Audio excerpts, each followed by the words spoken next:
Stock खरीदने से पहले हम क्या क्या नहीं देखते। चार्ट्स हो, प्राइस मूवमेंट्स हो, कंपनी की हिस्ट्री हो, बहुत सारी चीजें देखते हैं। लेकिन इसे आयरनी समझिए या खराब किस्मत, एक वो चीज जो शायद सबसे जरूरी है किसी भी शेयर को खरीदने से पहले जिसे देखना, वो हम देखते ही नहीं।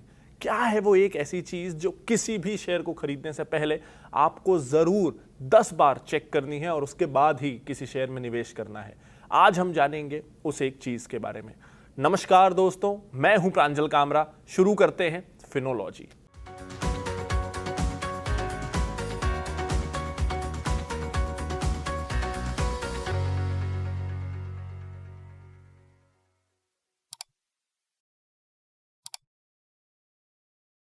आज जो हम ये क्वालिटी डिस्कस करने वाले हैं, इसकी ज़रूरत आप इस बात से समझ लीजिए और ये क्यों इतनी इंपॉर्टेंट है कि जियो हो, टीसीएस हो, एचडीएफसी हो, इन सारी कंपनीज में जो आज देश की सबसे बड़ी कंपनियां हैं, उनमें एक ये क्वालिटी है। और आज जो छोटी कंपनियां हैं लेकिन आगे जाके बड़ी होंगी, उनमें भी ये एक क्वालिटी है जो मैं आज इस वीडियो में डिस्कस करने वाला हूं। तो इसलिए कोई और शेयर बाजार का वीडियो आप मेरा देखो ना देखो, इस वीडियो को पूरा जरूर देखिएगा। कोडैक के कैमरे कभी खूब चला करते थे, वो कंपनी बैंकरप्ट हो गई। नोकिया के फोन्स हम में से हर कोई यूज करता था, कंपनी लगभग खत्म हो गई, उसके बाद उसे एक अलग कंपनी ने खरीदा। वीडियोकॉन के TV, fridge, AC, washing machine आज से कुछ साल पहले लगभग सबके घरों में होते थे, आज वो खत्म हो गए। तो ये इतनी बड़ी स्टैब्लिश्ड कंपनियां, किंगफिशर एयरलाइंस हो, सहारा एयरलाइंस हो, कितनी सारी ऐसी बड़ी कंपनियां हैं जिन्हें हम सोचते थे कि ये तो खत्म हो ही नहीं सकती, और वो अचानक से देखते ही देखते कुछ सालों में खत्म हो जाती हैं। इनफैक्ट 25 साल पहले जो कंपनियां सेंसेक्स का हिस्सा थी, यानी देश की 30 सबसे बड़ी कंपनियां जो 25 साल पहले सेंसेक्स का हिस्सा थी, आज उनमें से 70, 75, 80% कंपनियां सेंसेक्स का हिस्सा नहीं है। यानी बड़ी से बड़ी देश की कंपनियां भी जो देश की शान थी, उसमें से भी 75-80% कंपनियां आज उस ऊंचाई पे नहीं है, खत्म हो गई। तो आप कितनी भी वेल नोन कंपनी ले लीजिए, आज हमें लगेगा कि इससे सेफ कंपनी कौन सी हो सकती है, लेकिन हो सकता है कुछ सालों बाद वो कंपनी बैंकरप्ट हो जाए, खत्म हो जाए। तो आपके साथ ऐसा ना हो, उसके लिए आपको ध्यान रखना है कि आप अपने शेयर की कॉम्पिटिटिव स्ट्रेंथ आइडेंटिफाई करें या मोट आइडेंटिफाई करें।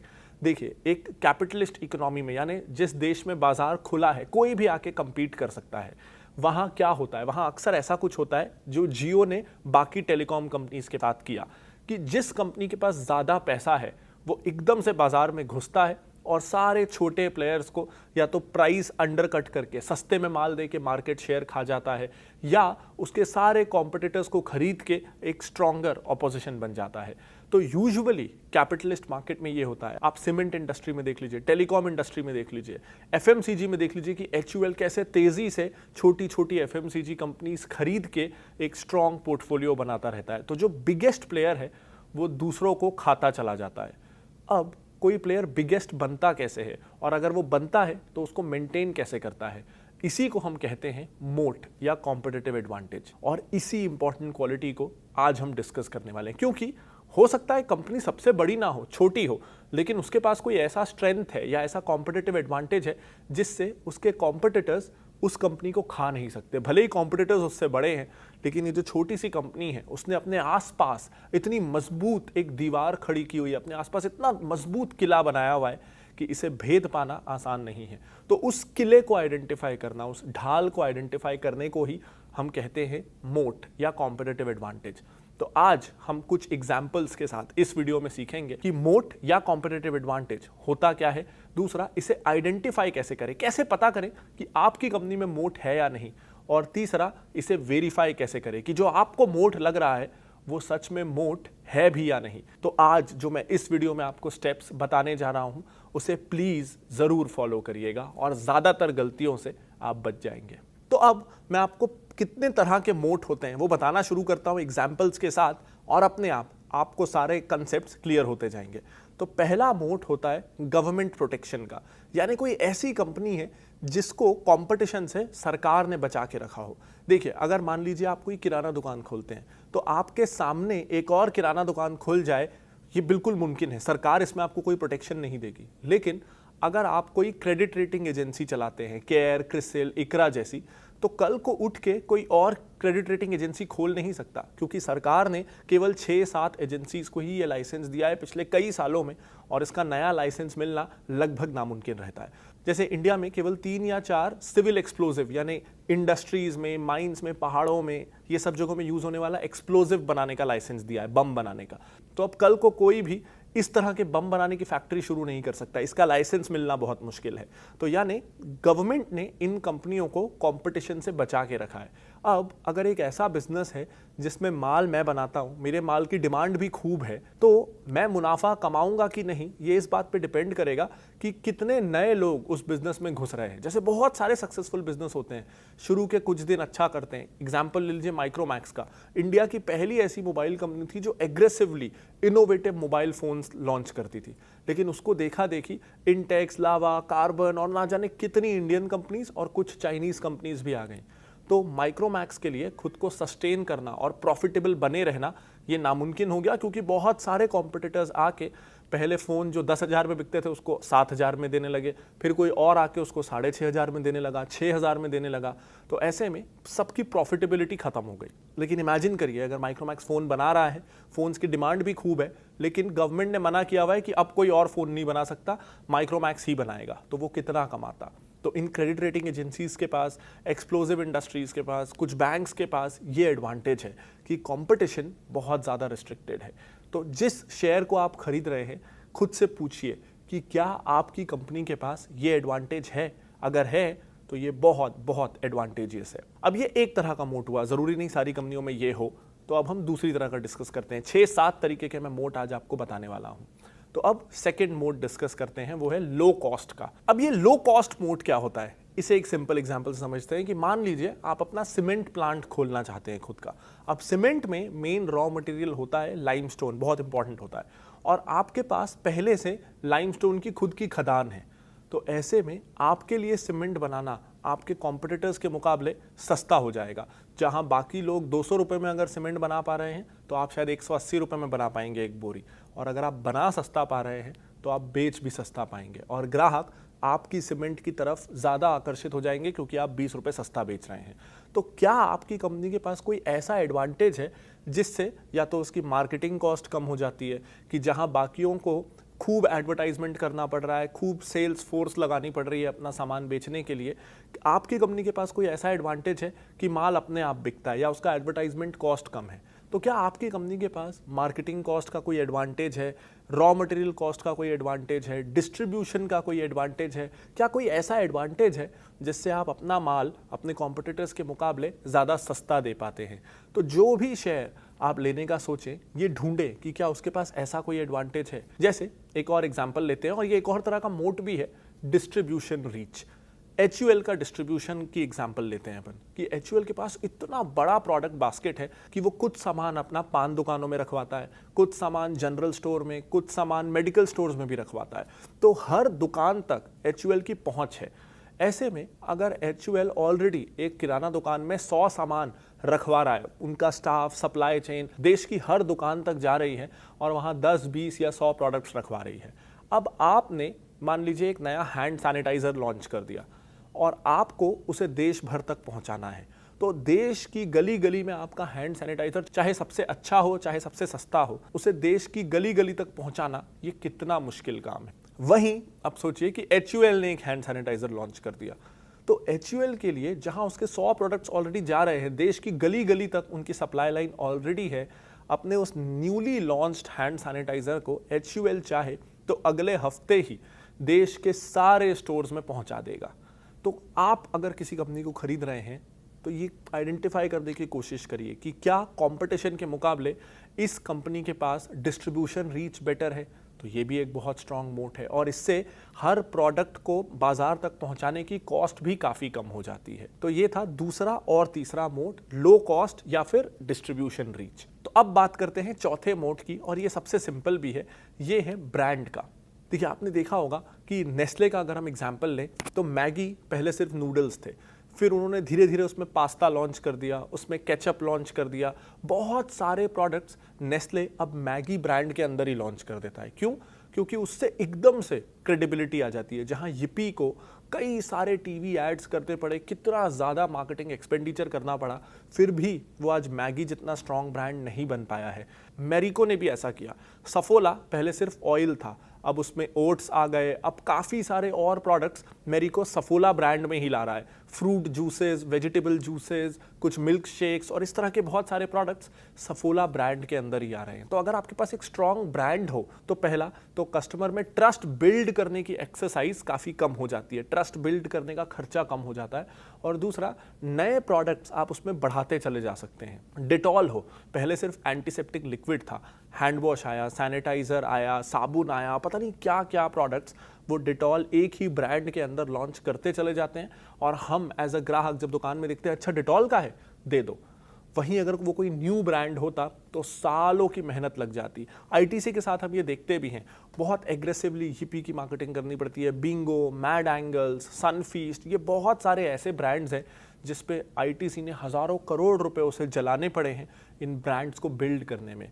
वहीं life boy, Saffola, Dettol, Maggi, ये कुछ ऐसे ब्रांड्स हैं कि बस इनके नाम पे कुछ भी नया प्रोडक्ट लॉन्च कर दो और उसमें से ज़्यादातर प्रोडक्ट्स सिर्फ उस नाम के कारण हिट हो जाते हैं। तो क्या आप जिस कंपनी का शेयर खरीदने का सोच रहे हैं उसके पास एक ऐसा स्ट्रॉन्ग ब्रांड नेम है कि कल को वो 2 और चीज़ें लॉन्च करना चाहे, डाइवर्सिफाई भी करना चाहे, तो उस ब्रांड के कारण उसकी मार्केटिंग कॉस्ट और फेलियर के चांसेस दोनों कम हो जाएंगे? अगर ऐसा ब्रांड है तो कंपनी बहुत एडवांटेजियस पोजीशन में है। अब बात करते हैं 5th तरह के मोट की, जो है पेटेंट।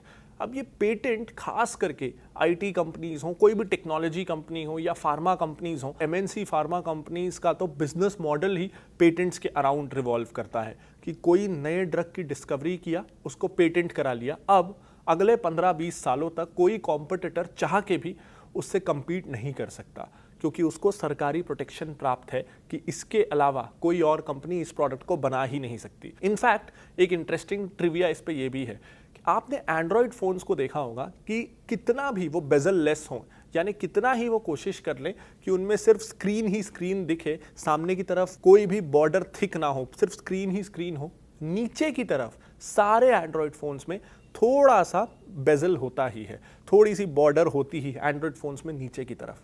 ऐसा क्यों? क्योंकि नीचे की तरफ बॉर्डर ना हो, इसके लिए जो टेक्नोलॉजी है कि ग्लास कर्व हो जाए, वो एप्पल ने आईफोन 10 के समय पेटेंट करा लिया था, और इसीलिए कर्व देके सारी वायर्स को नीचे से ऐसे मोड़ दिया जाए और नीचे कुछ भी बॉर्डर ना दिखे। ये बाकी एंड्रॉयड फ़ोन्स बनाने वाली कंपनियां चाह के भी कर नहीं सकती, क्योंकि इसका पेटेंट एप्पल के पास है। 6th मोड है नेटवर्क इफेक्ट का। ये मैंने पहले भी डिस्कस किया है, लेकिन ये बहुत ज़रूरी है और मैं चाहता हूं कि आप फिर से जान लें। इस मोड पे इनफैक्ट मैंने एक वीडियो भी बनाया है जिसमें मैंने naukri.com के एग्जाम्पल के थ्रू इस मोड की बात की थी। तो ये वीडियो आपको ऊपर कार्ड पे और डिस्क्रिप्शन में मिल जाएगा, जिसमें डिटेल में ये मोड डिस्कस हुआ है। लेकिन मैं आपको एक शॉर्ट सिंपल एग्जाम्पल से समझा देता हूँ कि क्या व्हाट्सएप हम सब यूज़ क्यों करते हैं। क्या व्हाट्सएप दुनिया का बेस्ट मैसेजिंग ऐप है? उससे अच्छा कोई है ही नहीं? ऐसा ज़रूरी नहीं है। व्हाट्सएप को हम इसलिए यूज़ कर रहे हैं क्योंकि हर कोई व्हाट्सएप यूज़ कर रहा है। तो आपको पता है कि अगर आप व्हाट्सएप के बदले टेलीग्राम या वी चैट या लाइन, हाइक यूज़ करो तो आपके सारे दोस्त या परिवार वाले उस ऐप पे आपको मिलेंगे ही नहीं। तो व्हाट्सएप सबसे सस्ता है? नहीं, सारे ऐप्स ही फ्री है। सबसे बेहतर है? शायद नहीं, लेकिन फिर भी व्हाट्सएप नंबर 1 है क्योंकि उसे हर कोई यूज़ कर रहा है। तो फेसबुक इसी कारण इतना चलता है, इंस्टाग्राम इसी कारण इतना चलता है, गूगल प्लस कुछ साल पहले लॉन्च हुआ था फेसबुक को राइवल करने के लिए, लेकिन किसी ने गूगल प्लस यूज़ नहीं किया। क्यों नहीं किया? क्योंकि आप अगर यूज़ करना चाहो भी तो आपके दोस्त वहाँ हैं ही नहीं, और अगर आपके लोग, आपके आसपास वाले उस ऐप में नहीं हैं तो वो ऐप आपके लिए यूजलेस है। तो ये है नेटवर्क इफेक्ट, यानी वो कंपनी इसलिए मजबूत है क्योंकि सब लोग उसी को यूज़ करते हैं। तो naukri.com भी इसीलिए मजबूत है कि सारे जॉब सीकर्स उसी को यूज़ करते हैं, तो जिनको जॉब देना है उनको जॉब पोस्टिंग भी वहीं करनी पड़ती है। ऐसे बहुत सारे बिजनेसेस हैं। इनफैक्ट पहले टेलीकॉम कंपनीज भी ये करने की कोशिश करती थी। आजकल तो सारे कॉल्स ही फ्री हैं, लेकिन जियो के पहले अक्सर ऐसा ऑफर्स कंपनियां निकालती थी कि Airtel to Airtel calls free, Idea to Idea calls free. ऐसा क्यों? ताकि वो नेटवर्क इफेक्ट बना पाए, ताकि आप अगर एयरटेल यूज़ कर रहे हो तो आप अपने परिवार वालों, अपने दोस्तों को भी बोलो कि यार एयरटेल यूज़ कर लेना, अपने बीच कॉल्स फ्री हो जाएंगे। तो टेलीकॉम कंपनियों ने भी ये करने की कोशिश की लेकिन जियो ने आके उसे बर्बाद कर दिया, सारे कॉल्स ही फ्री कर गए। तो ये जो नेटवर्क बनाने की कोशिश थी वो बन नहीं सका। तो कोई भी कंपनी में अगर ये नेटवर्क इफेक्ट है कि लोग इसे इसलिए यूज़ कर रहे हैं क्योंकि बाकी सब यूज़ कर रहे हैं, तो ये सबसे स्ट्रॉन्ग मोड्स में से एक है। अगर आपने ये मोड वाली कंपनी कोई पहचान ली तो डेफिनेटली ज़्यादातर चांसेस हैं कि आप बहुत पैसा कमाने वाले हैं। और आप बात करते हैं 7वें मोड की, जो है स्विचिंग कॉस्ट। इसको एक बहुत सिंपल एग्जांपल से समझते हैं कि आप अपने बैंक में, अगर आपका एसबीआई में अकाउंट है, एचडीएफसी में अकाउंट है, तो एसबीआई या एचडीएफसी सबसे ज़्यादा इंटरेस्ट नहीं देता। आजकल सबसे ज़्यादा इंटरेस्ट कौन सा बैंक दे रहा है? पहले कोटक देता था 2 साल पहले तक, आजकल आईडीएफसी फर्स्ट बैंक दे रहा है। लेकिन अगर कोटक ने ज़्यादा इंटरेस्ट दिया तो हम सब छोड़ छाड़ के अपना बैंक अकाउंट बंद करके कोटक पर शिफ्ट नहीं हो गए। वहीं आज हर कोई आईडीएफसी फर्स्ट बैंक में शिफ्ट नहीं हो रहा, क्योंकि बैंक अकाउंट चेंज करना बहुत ही झंझट वाला काम है। हमको लगता है यार थोड़े ज़्यादा इंटरेस्ट के लिए कौन अपना अकाउंट बदले, इतनी जगह से वो लिंक है, ईएमआई कटती है, पता नहीं क्या क्या अकाउंट से लिंक्ड है, सब फिर से शुरू करो, मुझे नहीं चाहिए थोड़ा ज़्यादा इंटरेस्ट, मैं म्यूचुअल फंड में डाल दूंगा। तो यानी बैंक में एक बार कोई ग्राहक आ जाए तो वो जल्दी से शिफ्ट नहीं होता। पहले ऐसा था मोबाइल्स में भी, जब मोबाइल नंबर पोर्टेबिलिटी नहीं थी, कि आपने एयरटेल का नंबर ले लिया, 2-4 साल यूज़ कर लिया, सारे दोस्तों को बांट लिया। अब अगर एयरटेल बुरी सर्विस भी देगा तो आप शिफ्ट नहीं हो सकते, क्योंकि पोर्टेबिलिटी है नहीं और वो नंबर बटा हुआ है। तो उस कारण तब ये मोबाइल कंपनियां खूब पैसा कमाती थी। लेकिन जब से मोबाइल नंबर पोर्टेबिलिटी आई, स्विचिंग कॉस्ट नेटवर्क्स में बहुत आसान हो गई। उस कारण कंपनी इसको धड़ल्ले से अपना नेटवर्क इंप्रूव करने की मेहनत करनी पड़ी, तेज़ी से पैसा इन्वेस्ट करना पड़ा नए टावर्स बनाने के लिए, ताकि यूज़र्स शिफ्ट ना हो। जिन यूज़र्स को पहले वो फॉर ग्रांटेड ले लेते थे कि एक बार फंस गए तो जाएंगे कहाँ, वो ख़त्म हो गया। इस कारण भी इतनी सारी टेलीकॉम कंपनियां हम देखते हैं कि ख़त्म हो गई, क्योंकि पोर्टेबिलिटी के कारण स्विचिंग कॉस्ट का जो मोड था वो ख़त्म हो गया। बहुत सारी आईटी कंपनीज भी ऐसी हैं जिनके पास ये स्विचिंग कॉस्ट वाला मोड है। आईटी कंपनी से अगर आपने करोड़ों रुपए दे के एक अच्छा सॉफ्टवेयर बनवाया है, आपकी पूरी टीम को ट्रेन किया है, तो अब आप हर साल उस सॉफ्टवेयर को छोड़ के किसी नए सॉफ्टवेयर पे शिफ्ट नहीं हो सकते। इसी कारण यूरोपियन, अमेरिकन क्लाइंट्स से टीसीएस, इन्फोसिस जैसी कंपनियां सालों साल रिन्यूअल या एनुअल मेंटेनेंस फी लेती रहती हैं और तगड़ा मुनाफा कमाती रहती हैं। तो ये भी एक बहुत स्ट्रॉन्ग मोड है। नेटवर्क इफेक्ट और स्विचिंग कॉस्ट, ये 2 बहुत स्ट्रॉन्ग मोड्स हैं, और अगर आप ये मोड्स वाली कंपनियां आइडेंटिफाई कर पाएँ तो डेफिनेटली आप बहुत अच्छी इन्वेस्टिंग करेंगे। तो अब आप लोगों ने ये वीडियो देखा, मुझे आपसे चाहिए कि आप मुझे कुछ एग्जाम्पल्स बताएं इन मोड्स के, चाहे वो ब्रांड हो, नेटवर्क इफेक्ट हो, स्विचिंग कॉस्ट हो, गवर्नमेंट रेगुलेशन हो, जितने भी मोड्स मैंने डिस्कस किए आप मुझे कमेंट करके बताइए। खास करके मुझे चाहिए कि आप मुझे बताइए कि नेटवर्क इफेक्ट वाली कंपनियां कौन सी हैं, स्विचिंग कॉस्ट वाली कंपनियां कौन सी हैं, लो कॉस्ट जिन कंपनीज के पास एडवांटेज है वो कंपनियां कौन सी हैं, गवर्नमेंट रेगुलेशन से प्रोटेक्टेड कंपनियां कौन सी हैं। ये 4 मोड्स के मैं चाहता हूं कि आप एग्जाम्पल्स इस कॉमेंट सेक्शन में दीजिए, ताकि एक अच्छी कम्युनिटी बन सके, हम सब इस तरह के स्टॉक्स को डिस्कस कर सकें, आइडेंटिफाई कर सकें और सबको इसका फ़ायदा मिले। और अगर आपने आज इस वीडियो से कुछ नया सीखा हो तो इसे लाइक ज़रूर कर दीजिएगा और इसे अपने दोस्तों के साथ ज़रूर शेयर करिए, क्योंकि हर वो तरीका 52 वीक हाई लो, डेट देखना, प्रमोटर्स ईमानदार हैं कि नहीं, प्राइस का ट्रेंड कैसा है, ये सबसे ज़्यादा ज़रूरी है कि हम मोड्स को आइडेंटिफाई करना सीखें। तो इस वीडियो को अपने दोस्तों के साथ शेयर ज़रूर करिएगा।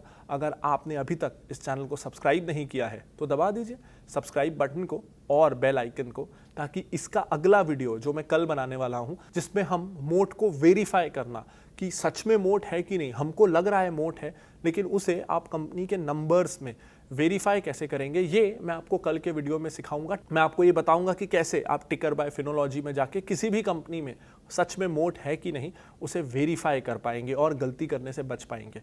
तो ये हम सीखेंगे कल। और अगर आप इसी तरह डिटेल्ड इन्वेस्टिंग सीखना चाहते हैं, इन डेप्थ, प्रैक्टिकल और सच में जो आपको अच्छी इन्वेस्टिंग करने में मदद कर सके, उस तरीके की अगर आप नॉलेज चाहते हैं तो आप ज्वाइन कर सकते हैं हमारे एकेडमी ऑफ वैल्यू इन्वेस्टिंग के कोर्स को, जो अब हिंदी और इंग्लिश दोनों में ही अवेलेबल है, जहां टेक्स्ट, क्विजेज, वीडियो लेसन्स, हर तरीके से हम आपको सिखाएंगे एक अच्छा इन्वेस्टर बनना। और अगर आप इस गिरे हुए मार्केट का फ़ायदा उठा के स्ट्रॉन्ग इसी तरह की मोट वाली कंपनीज में इन्वेस्ट करना चाहते हैं तो आप ज्वाइन कर सकते हैं हमारी model portfolio service idea back को, जहां हमने आइडेंटिफाई किए हैं 25 से भी ज़्यादा ऐसी कंपनीज जिनके पास है स्ट्रॉन्ग मोट और जो हैं अट्रैक्टिव वैल्यूएशंस पे। तो ये कंपनियां कौन सी हैं, इसके लिए आप ज्वाइन कर सकते हैं आइडिया बैक इस वीडियो के डिस्क्रिप्शन और ऊपर कार्ड पे जाके। साथ ही हर सुबह स्टॉक मार्केट के बारे में कुछ नया, फन और इनोवेटिव सीखने के लिए आप ज्वाइन कर सकते हैं हमारे free daily stock market newsletter टिकर टॉक्स को, जिसका लिंक भी आपको इस वीडियो के डिस्क्रिप्शन में मिल जाएगा। और ये 2 मिनट का न्यूज़लेटर हर रोज आपको कुछ नया सिखाएगा। उम्मीद करता हूं आपको ये वीडियो पसंद आया होगा। मैं लाता रहूंगा ऐसे और बहुत सारे वीडियोस। तब तक के लिए this is Pranjal Kamra signing off. Bye bye.